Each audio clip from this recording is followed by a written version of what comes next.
Anfield tonight, under the floodlight glow, Liverpool paid a heart-trained tribute to Diogo Jota, their number 20, during their opener against Bournemouth. The Anfield stood solemn, hearts heavy yet united, a sea of red held aloft, spelling out his name, a radiant testament of his enduring spirit. A minute silence enveloped the stadium, broken only by the sobs of fans. Forever 20. Forever his passion, his fire, his joy on the field will never fade. In this hallowed ground where legends are forged, Jota's legacy are etched deeper into Liverpool's soul, a shining star forever woven in the fabric of Anfield history.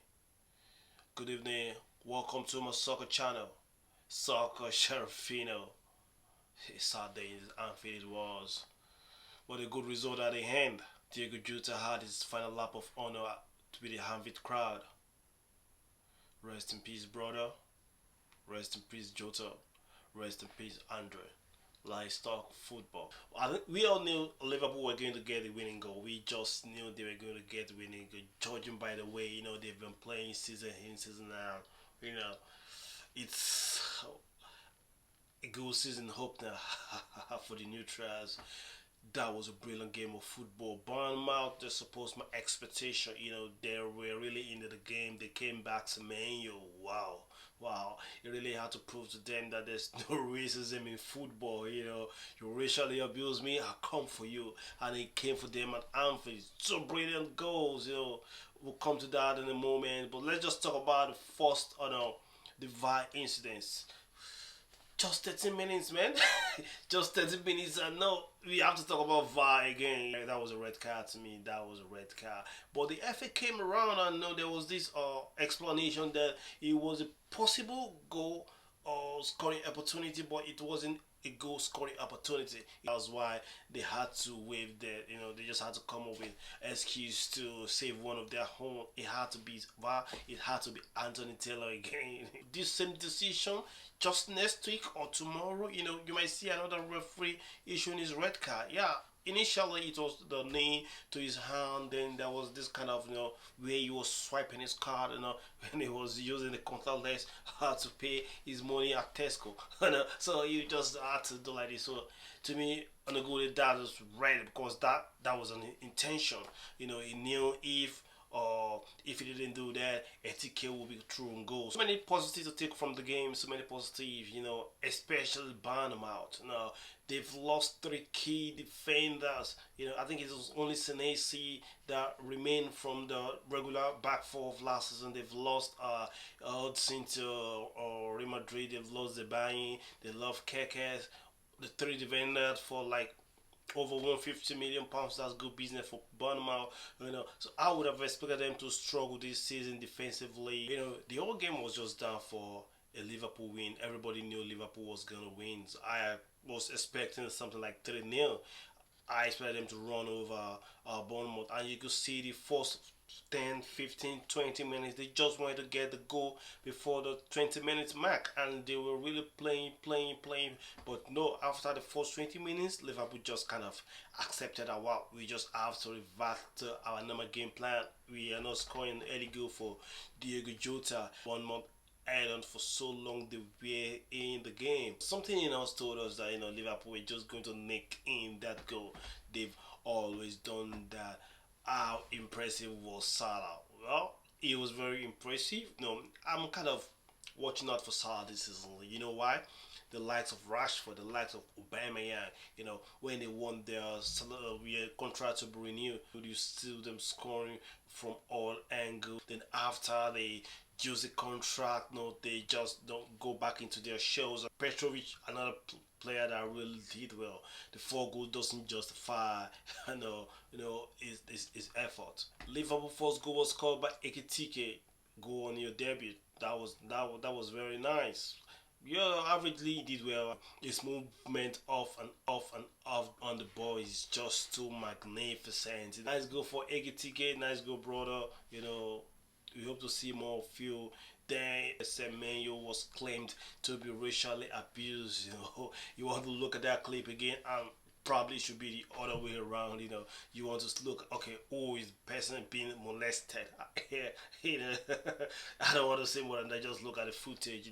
You could have thought probably Semenyo was molesting the other guy. But it was, according to the clip, it's it was the other way around, pending further investigation. So Semenyo, with your brother, but since then, he was just on a vengeance mission, and you could see the first goal. The first goal, that was, man.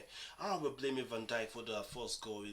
The back line had been defeated, but by the time the cross came in from the left hand side, he could have slide. He could have slide and win the ball, or just disrupt the flow, the calculation of Semenyo. But he was just standing, and the boy rolled over to Semenyo, and that was just a cool goal. Cool 2-1. You're gonna think, oh, probably that was a consolation goal, but no, Bournemouth are never done. They're never done, and brilliantly the second goal came in, and that is kind of shambolic defending by Liverpool. It's not the Liverpool we used to know. Last season they won the league with some watertight defensive display, 1-0, 2-0 of Van Dijk and Konate. But this season, I'm saying this season because just last week they played Crystal Palace, also crawled back from 2 goals. First they equalized, then the second one. So it's uncharacteristically these goals are coming in for Liverpool, and it could really affect them. I think this will really show them that they need Magoe. They just need some defensive reinforcement. I don't think these guys, Konate and Van Dijk, they are tall, aggressive, but when it comes to mobility, I think they're kind of limited, and they need to get someone that is fast, that will complement each of those guys. So Semenyo was on the vengeance mission, telling people that, you know what, there's no space for racism in football. You racially abuse me, you just have to face the rot. The second goal was just sublime. If you look at the position where he picked the ball at the edge of his own box, and from there, pop, he was going. I think that reminded me of the Suns goal against, was it Fulham, that won the FIFA Puskar goal of the season. He took it and he was going along. It went, and no, in front of Liverpool's box, he used the defender as a shield, to block Allison, and he put the ball back. Allison was in no man's land. That was a good goal. I understand why the likes of Man U will going for Semenyo. It's it's underrated. No, just because he wasn't bought for a huge amount of money, the guy is underrated, but very clinical, very efficient. I love him. I think, did I put him in my football fantasy? I think I did. Then it appeared again my N22, which I knew he wasn't gonna enter, because if you're familiar with Liverpool's game, Liverpool are the kind of team that, season in, season out, they don't blow all cylinders from the first game. They are just like managing to win games, just to go over the line, to build momentum. Then by the middle of the season, Liverpool are something else. So expect them from now, next 10 games. They might win some games they're not meant to win, probably due to the being clinical, or the defense, or the goalkeepers.